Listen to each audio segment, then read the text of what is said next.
Laura came back from her walk this afternoon, and right away, something felt off. She didn't look like herself. Her steps were stiff, her movements deliberate, almost awkward. And her expression, well, it wasn't the relaxed smile of someone who'd just enjoyed a peaceful walk. "How was it?" I asked, glancing up from my phone as she stepped into the house. "Nice," she said, a little too quickly. Her voice was bright, but her eyes didn't meet mine. I noticed it then, a small dark wet spot on the back of her dress. It wasn't huge, but it stood out. It hadn't rained, and the ground outside was dry. So what could it be? I didn't say anything right away, just kept my face neutral as she breezed past me and into the kitchen. She grabbed a glass of water, her back to me. There was something mechanical about the way she moved, like she was hyper-aware of herself. It was subtle, but I've known Laura for years. This wasn't normal. "I'm going to take a shower," she announced suddenly, not looking at me. Before I could respond, she disappeared down the hallway. Now, I'm not a paranoid guy by nature. I don't snoop. I don't jump to conclusions. But something about the way she was acting just didn't sit right with me. So I did something I'd never done before. I followed her. The bathroom door didn't close all the way. It never really latched properly, and she didn't seem to notice. From where I stood, I could see her reflection in the mirror as she undressed. And that's when it hit me like a ton of bricks. She wasn't wearing any underwear. I froze. Laura never went out without underwear. She's particular about things like that, always making sure she's put together. And yet, here she was, undressing after her walk, her dress slipping off to reveal nothing underneath. The pieces started falling into place in my head, the odd way she'd walked in, stiff and awkward, the wet spot on her dress, her sudden need to take a shower, or what the hell had happened while she was out. My stomach twisted into knots as I stood there, unable to move. I felt like I was watching a movie in slow motion, except it was my life, my wife, my marriage. And something was very, very wrong. The sound of the shower turning on snapped me out of it. I backed away from the door, my heart pounding in my chest. Questions raced through my mind. Why wasn't she wearing underwear? Was there an innocent explanation for all of this? Or was my gut right? Was there something she wasn't telling me? I didn't say anything to her that night. I couldn't. I needed more. More proof, more answers, more something. But deep down, I already knew. This wasn't nothing.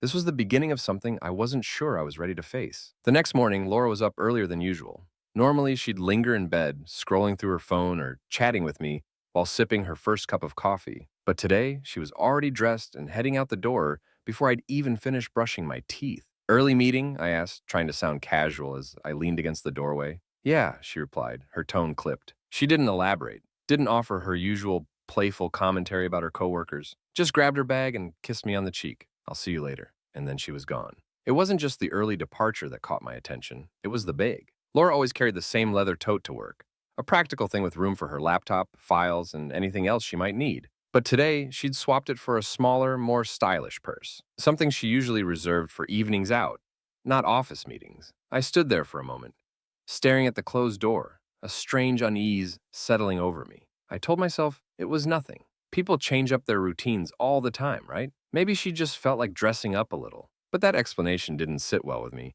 It felt too easy, too convenient. Later that morning, I walked into the bedroom to grab my phone charger. Her desk caught my eye. Laura's always been organized to a fault.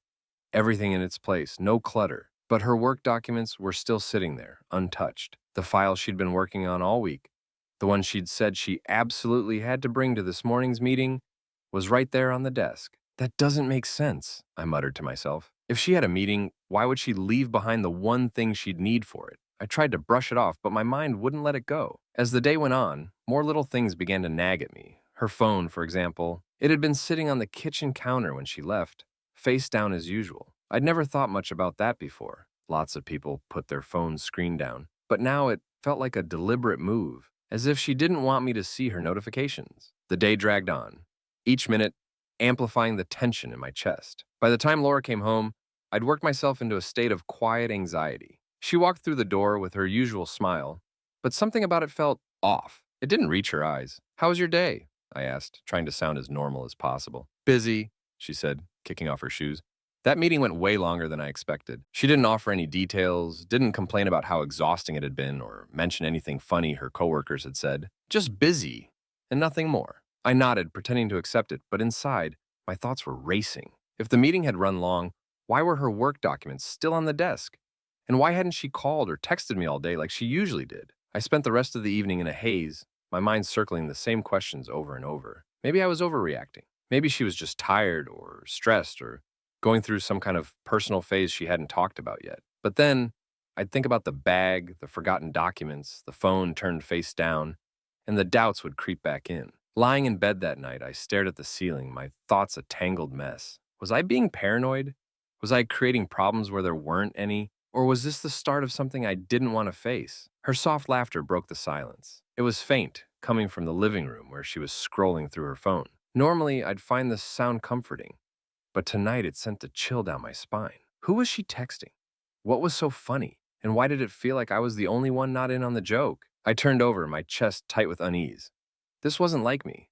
I wasn't the type to doubt her, to read into every little thing. But something had shifted, and I couldn't shake the feeling that I was standing on the edge of a cliff, staring down into something I wasn't ready to see. I have to know, I whispered to myself. Whatever this was, whatever was happening, I couldn't keep ignoring it. It was time to start paying attention, really paying attention. Because if my gut was right, this was just the beginning. It happened late one evening when Laura had gone to bed early, claiming she wasn't feeling well. I stayed up pretending to watch TV, but my mind was elsewhere, replaying all the little oddities I'd noticed over the past few days. I felt like I was living in a shadow, surrounded by questions without answers.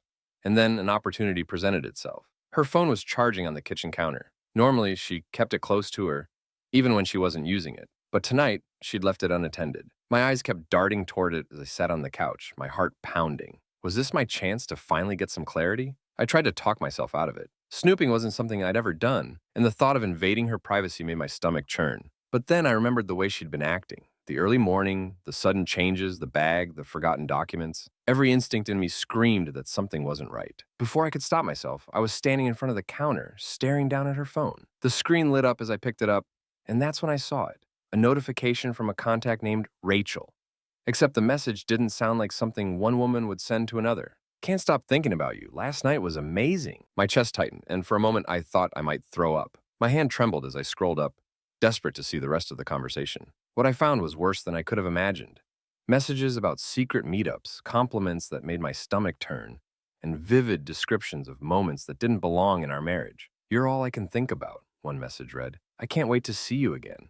I put the phone down, my mind reeling. The room seemed to tilt around me as I tried to process what I'd just seen. It felt like the ground had been ripped out from under me, leaving me suspended in a void of disbelief and betrayal. I stood there for what felt like an eternity, staring at the phone as if it might somehow explain itself. Maybe it was a mistake. Maybe I'd misunderstood. But deep down, I knew there was no misinterpreting what I'd just read. My thoughts spiraled as I tried to make sense of it all. How long had this been going on? Who was this person? And why? What had I done or failed to do to make her seek something outside of our marriage? I felt a wave of anger rise in me, hot and suffocating. How could she do this? After everything we'd been through together, after all the trust we'd built, how could she betray me like this? But underneath the anger was something else. Fear. Fear of what this meant for us, for our future. Fear of confronting her and hearing the truth I wasn't sure I was ready for. And fear of what I might do next. I needed to talk to someone. Keeping all of this bottled up was tearing me apart. I couldn't make sense of it on my own, and I needed an outside perspective.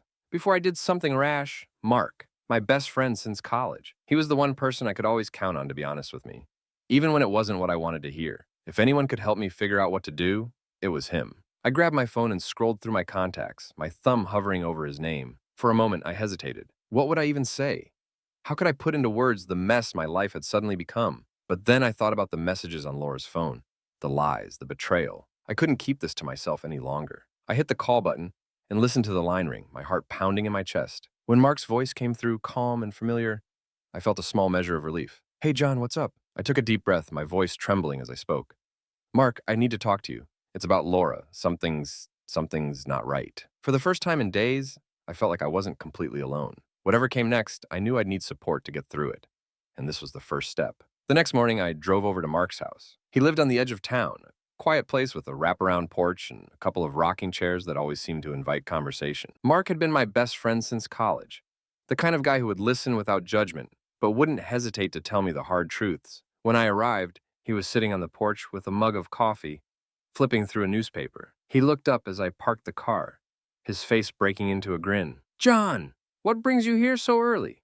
He asked, setting the paper aside. I climbed the steps and sank into the chair next to him. For a moment, I just stared out at the trees swaying gently in the breeze. My chest felt tight, and I didn't know how to start. Mark didn't press me, just waited, sipping his coffee. Finally, I took a deep breath. Mark, I think something's going on with Laura. His brow furrowed and he leaned forward, setting his mug down. What do you mean? I told him everything. The messages, the changes in her behavior, the phone face down on the counter, the forgotten work documents. As I spoke, the words came faster, spilling out like a dam breaking. Mark didn't interrupt, just nodded occasionally, his expression growing more serious with each detail. When I finished, he let out a low whistle.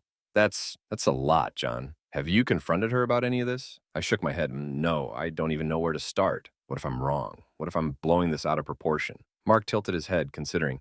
From what you've told me, it doesn't sound like you're imagining things. But you're right not to jump to conclusions without proof. If this is what you think it is, you need to know for sure before you confront her. His words hit me hard. Proof. That was the missing piece. Without it, I had nothing but suspicions, and that wasn't enough to go on. So what do I do? I asked, my voice quieter now. Mark leaned back in his chair, rubbing his chin thoughtfully. There are a few things you could try. Start simple. Pay attention to her schedule, her habits. If something doesn't add up, dig a little deeper, and he hesitated for a moment before continuing. There's tech for this kind of thing if you're comfortable with it. GPS trackers, hidden cameras, phone monitoring apps. I'm not saying you need to go full spy, but tools like that can help you get the clarity you need. The idea of spying on Laura made my stomach churn, but I couldn't deny the logic behind it. If she was hiding something, I needed to know. I'll think about it, I said. Mark nodded. Whatever you decide, just remember you're not alone in this. If you need help, you call me, all right? For the first time in days, I felt a weight lift off my shoulders. Just saying everything out loud, having someone listen and validate my feelings, made the situation feel a little less overwhelming. Thanks, Mark, I said, standing up. I don't know what I'd do without you. You'd figure it out, he replied with a small smile. But I'm glad you came by. Keep me posted, all right? As I drove home, my mind was spinning with everything we'd talked about. I didn't have a clear plan yet, but I knew one thing for sure. I couldn't ignore this anymore. If Laura was lying to me, I needed to know. And if she wasn't, well, I'd need to find a way to rebuild the trust that was slipping through my fingers. By the time I pulled into the driveway, I'd made up my mind. I'd start small, watching her habits, looking for inconsistencies. And if that didn't give me the answers I needed, I'd consider taking Mark's advice about the tech. Whatever it took, I was ready to uncover the truth. After my conversation with Mark, I sat down at the kitchen table with a notebook and a pen. The house was quiet. Laura had gone to bed early again, citing a headache, and the silence felt oppressive. I stared at the blank page for a moment, then wrote at the top, "Find the truth." I started listing everything I needed to do. First, I needed to decide on the best way to gather evidence. Mark's suggestions had given me a lot to think about. GPS trackers, hidden cameras, phone monitoring apps. Each option had its pros and cons, and I couldn't afford to get this wrong. My gut told me to start small and build from there. With that in mind, I opened my laptop and began searching online. Forums dedicated to infidelity and private investigations were a goldmine of information.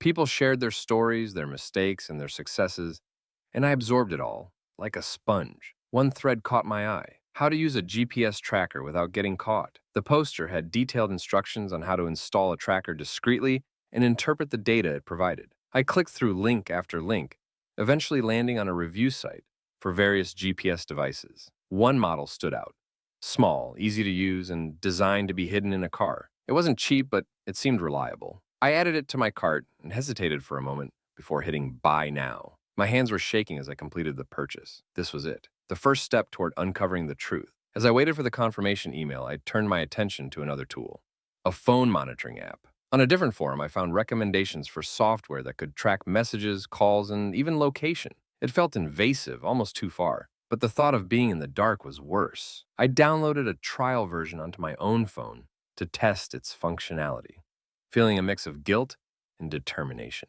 Halfway through setting it up, my phone buzzed. It was Mark. "Hey," he said when I answered.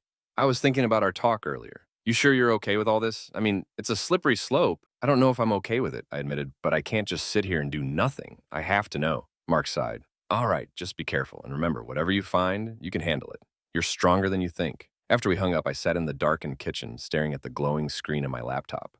The confirmation email for the GPS tracker had arrived. Delivery was scheduled for 2 days from now. 2 days until I could start piecing together the puzzle. I closed my laptop and leaned back in the chair, exhaustion washing over me. Every part of this felt wrong, like I was betraying Laura, even as I tried to uncover her betrayal. But the alternative, living in ignorance, was unbearable. By the time I crawled into bed, I'd made up my mind. I would install the tracker the moment it arrived and monitor her movements carefully. If there was something to find, this would be the way to find it. As I lay there, staring at the ceiling, a strange calm settled over me. For the first time in days, I had a plan. It wasn't perfect, and it certainly wasn't foolproof, but it was something. And that was enough to keep me going. 2 days, just 2 more days. The GPS tracker arrived 2 days later, just as the delivery confirmation email had promised. I opened the package in the garage, away from Laura's eyes, and examined the small device. It was compact, easy to hide, and paired seamlessly with an app on my phone. The instructions were straightforward, but as I held it in my hands, I couldn't ignore the weight of what I was about to do. That evening, Laura announced she was going to meet a friend for dinner. It was perfect timing. Once she left, I took the tracker and headed to her car in the driveway. The night was quiet, and the streetlights cast long shadows across the pavement. I felt exposed, like every movement was being watched, even though I knew no one was there. I crouched by her car and carefully attached the tracker under the driver's seat. My heart was racing and my hands shook as I double-checked the placement. It was out of sight but secure. After a final glance to ensure everything looked normal, I stood up and wiped my hands on my jeans. Back inside, I opened the app on my phone and watched as the tracker came to life, displaying its location in real time. A small dot on the map represented her car sitting right where I'd left it. It was surreal. I felt like I was crossing a line I couldn't uncross, but the thought of not knowing the truth was worse. When Laura returned later that night, she seemed her usual self. She smiled, kissed me on the cheek, and chatted about her evening. I nodded along, pretending everything was fine, but my mind was elsewhere. As soon as she went to bed, I checked the app. Her car's movements were mapped out. A short drive to the restaurant she'd mentioned, then back home. Nothing suspicious, not yet. The next few days were uneventful. I monitored the tracker obsessively, noting every stop she made. Work, grocery store, home. Her routine seemed normal, but I couldn't shake the feeling that it was just a facade. I reminded myself that patience was key. If something was happening, it wouldn't necessarily reveal itself immediately. In addition to the tracker, I'd set up a small camera in the living room. It was hidden among the books on the shelf, angled to capture the entire room. I checked the footage each night, looking for anything out of place. So far, there was nothing unusual, just Laura watching TV, scrolling on her phone, or reading. Yet every time I pressed play, my heart pounded with anticipation, expecting something. The emotional toll was starting to weigh on me. The constant surveillance, the secrecy, the waiting. It was exhausting. Part of me wanted to abandon the whole thing, to confront her outright and demand the truth of her but another part, the part that kept me up at night, insisted I stay the course. I needed proof. Without it, I had nothing but suspicions. One evening, as I reviewed the tracker data, I noticed a slight deviation. She'd taken a different route home from work, stopping briefly at a location I didn't recognize. It was a small parking lot near a park. The stop lasted less than 10 minutes before she continued home. My stomach twisted as I stared at the map. It could mean nothing, or it could mean everything. I decided to give it a few more days. If the pattern repeated, I'd know it wasn't a coincidence. Until then, all I could do was wait and watch. The tension was unbearable. Every notification from the app, every movement on the map, sent my heart racing. I felt like a predator stalking prey, constantly on edge, waiting for the moment to strike. It was a strange and unsettling feeling, one I didn't recognize in myself. As I lay in bed that night, staring at the ceiling, I told myself this was just the beginning. The tracker was in place, the camera was recording, and the truth would reveal itself in time. All I had to do was hold on a little longer. The routine surveillance had become second nature. Each day, I checked the GPS logs, scanned through the camera footage, and jotted down every little detail in my notebook. At first, nothing seemed unusual. Laura's days followed the same pattern: work, errands, home. But as the week progressed, a subtle change caught my attention. The GPS tracker showed a consistent detour. 3 times that week, Laura had driven to a small neighborhood on the outskirts of town. It wasn't on her way home or near any of her usual stops. Each visit lasted less than half an hour before she continued on. My chest tightened every time I saw the dot on the map linger there. What was she doing? On Thursday evening, as I reviewed the data, I noticed something else. She'd come home slightly later than usual. Her explanation was simple: traffic. But when I checked the tracker, it told a different story. Her car had been stationary for 20 minutes in that same neighborhood. That's when the doubts began to solidify into something heavier, something I couldn't ignore. I turned to the camera footage from the living room. It showed her coming home, setting her bag on the counter, and pulling out her phone. She scrolled for a moment, her face unreadable, then quickly deleted several messages. My stomach twisted. Laura wasn't the type to delete messages. She usually left everything on her phone, even the spam. The next morning, I woke up early and decided to check her phone while she was in the shower. It was risky, and my hands shook as I unlocked the screen using the passcode I'd memorized months ago. Her message history seemed normal, but then I opened her archived chats. That's where I found it. A thread with someone named Eli. The messages weren't explicit, but they were far too familiar for my comfort. Can't wait to see you again. Last time was amazing. You make me feel alive. My head spun as I scrolled through the conversation, each word feeling like a nail in the coffin of my marriage. When I heard the water shut off, I quickly put her phone back and retreated to the kitchen, my heart pounding. I couldn't stop replaying the messages in my head. Was this the confirmation I'd been dreading? Or was there still some way to explain it away? That evening, Laura seemed cheerful, even affectionate. She laughed at my jokes, kissed me on the cheek, and asked about my day. It felt like a mockery. I couldn't help but analyze every move she made, every word she said, searching for cracks in her facade. But if there were any, she hid them well. As I lay in bed that night, staring at the ceiling, I felt a storm of emotions brewing inside me. Anger, betrayal, cynicism, they all fought for dominance. But above all, there was determination. I needed more. More proof, more answers. This wasn't just about suspicion anymore. It was about facing the truth, no matter how painful it might be. The next day, as I reviewed the GPS logs again, I made a decision. If she went back to that neighborhood, I would follow her.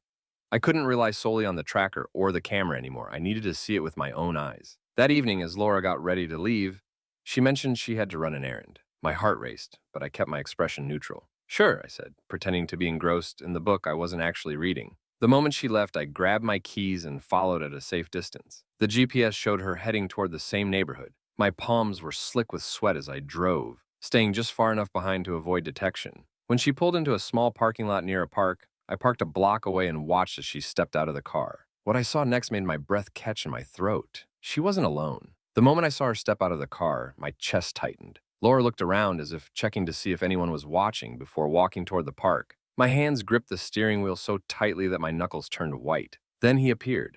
A man, tall and casually dressed with a confident stride. They greeted each other with a hug that lasted a second too long. My stomach churned as I watched them walk deeper into the park together. I waited for what felt like hours, but was probably only 20 minutes. They finally emerged, laughing, their hands brushing against each other's. When Laura kissed him on the cheek and got back into her car, I felt something inside me snap. This wasn't a misunderstanding. This wasn't an innocent meeting. This was betrayal, plain and simple. I followed her home, keeping a safe distance. My mind was racing, a storm of emotions that I could barely contain. Anger, pain, humiliation, they all blended together into a blinding rage. By the time I parked in the driveway, I was trembling. She walked into the house, smiling as if nothing had happened. I stayed in the car, trying to steady my breathing. This wasn't the time to confront her. Not yet. Later that night, when she was asleep, I reviewed the footage from the hidden camera in the living room. There it was, clear as day. Laura, sitting on the couch, laughing as she spoke to the same man on a video call. "I can't wait to see you again," he said, his voice smooth and confident. "Me too," she replied, her voice soft in a way I hadn't heard in years. "Last night was amazing." My jaw clenched as I watched her giggle like a teenager. They discussed plans for their next meeting, reminiscing about their time together in the park. Every word felt like a dagger to the heart. The man's name was Eli, and from the way they spoke, this wasn't a new affair. This had been going on for weeks, maybe months. I paused the video and stared at the screen, my reflection faintly visible in the dark monitor. How had I missed this? How had I let it get this far? The woman I'd loved, trusted, and built a life with was living a double life, and I had been blind to it, but not anymore. The pain gave way to anger, a cold and calculated fury that cleared my thoughts. This wasn't just about Laura's betrayal. This was about Eli, too. They'd both made a mockery of my marriage, my trust, and my dignity, and they were going to pay for it. I grabbed a notebook and started writing, each page filled with details about their affair, plans for their meetings, and the evidence I'd gathered. But this wasn't just a record.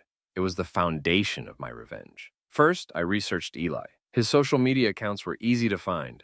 He was a mid-level executive at a local company, married with 2 kids. His wife frequently posted pictures of their family vacations, their kids' school events, their happy life. The irony made me sick. Soon his perfect little world would come crashing down. Next, I thought about Laura. She'd built a reputation among her friends and colleagues as dependable, loyal, and professional. They saw her as someone to admire, but soon they'd see her for what she really was. I started drafting a plan. First, I'd gather more evidence, enough to ensure neither of them could deny what they'd done. Then, I'd release it strategically. Eli's wife would get the video calls and text messages. His employer would get the footage of him skipping work to meet Laura. As for Laura, her friends and family would know the truth. Every carefully curated lie she'd built, would unravel in front of her eyes. By the time I closed the notebook, my hands were steady and my mind was clear. They thought they could get away with this, that their little secret would stay hidden, but they didn't realize who they were dealing with. This wasn't just revenge. This was justice. As I sat back and looked at the pages in front of me, a bitter smile crossed my face. They had no idea what was coming, but soon they would. The next few days were a blur of preparation. Every spare moment was spent refining my plan, ensuring every detail was perfect. My notebook became a blueprint of destruction, each page filled with names, dates, and connections.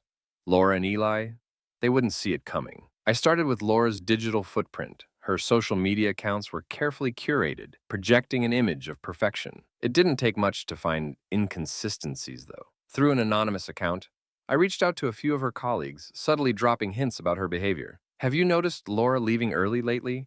Or isn't it strange how she's been acting? Planting seeds of doubt was the first step. Next, I turned to Eli. His professional life seemed stable on the surface, but a deeper dive revealed cracks. A few anonymous tips sent to his HR department, complete with video evidence of his meetings with Laura, were enough to set things in motion. I crafted an email, attaching snippets of their video calls and photos of their encounters. The subject line read, "Urgent, potential conduct violation." With both targets identified, I began compiling evidence for Eli's wife. I had enough to paint a vivid picture.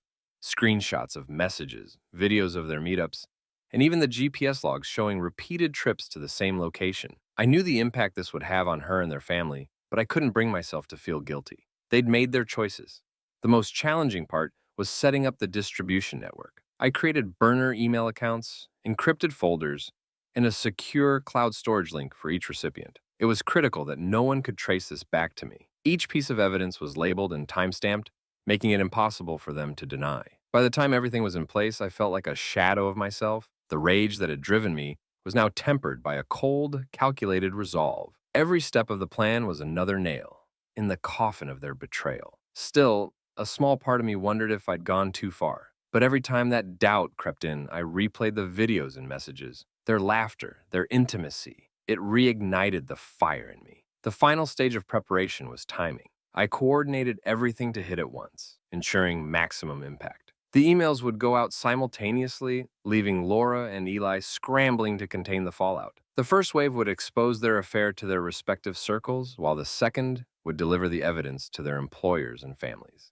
As the day approached, I felt a mix of anticipation and dread. Sitting at my desk, I stared at the computer screen, my finger hovering over the send button. It all came down to this moment. Years of trust and love shattered by their betrayal, now culminating in this act of revenge. I closed my eyes and took a deep breath. This was it. There was no turning back now. I clicked send, and the emails went out like missiles, each one carrying a payload of truth and destruction. As I leaned back in my chair, a strange calm settled over me. For the first time in weeks, I felt like I had control. The wheels were in motion, and their perfect little worlds were about to come crashing down. Now, all I had to do was wait. The fallout was swift and brutal. Once the emails were sent, there was no stopping the chain reaction. Laura's phone started buzzing incessantly. Her friends, family, and colleagues had all received the videos, messages, and pictures. Within hours, the perfect image she'd cultivated over the years was shattered. Her boss, upon reviewing the evidence, called her into his office the next morning. By the afternoon, she was escorted out of the building with her belongings in a cardboard box. The scandal spread through her professional network like wildfire,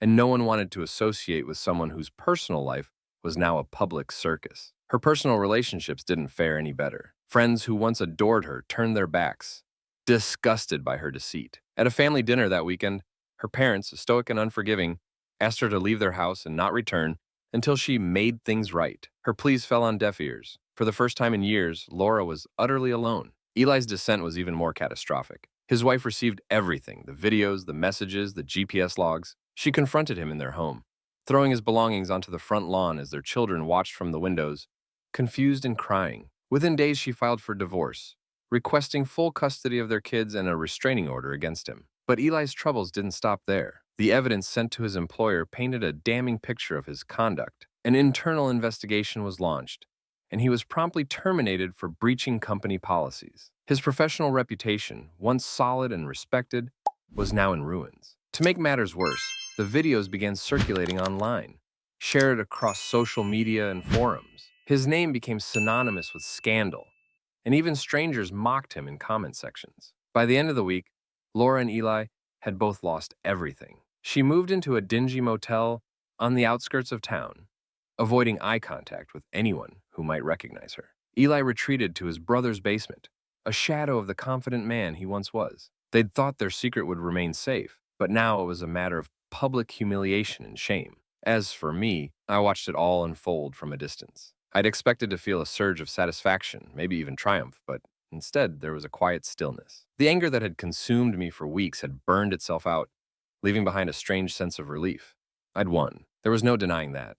They'd paid the price for their betrayal, and justice had been served. But as I sat alone in my now empty house, I realized that vengeance didn't fill the void they'd left behind. It only made space for something new. I reflected on the cost of it all. The time, the energy, the emotional toll. Was it worth it? Maybe, maybe not. But one thing was certain. I'd reclaimed control over my life. I was no longer the naive husband living in blissful ignorance. I was free. Closing my notebook, now filled with every detail of my plan, I felt a strange mix of exhaustion and clarity. This chapter of my life was over. Laura and Eli had gotten what they deserved, and now it was time for me to move forward. Justice had been served, and with that, I turned the page, ready to start anew.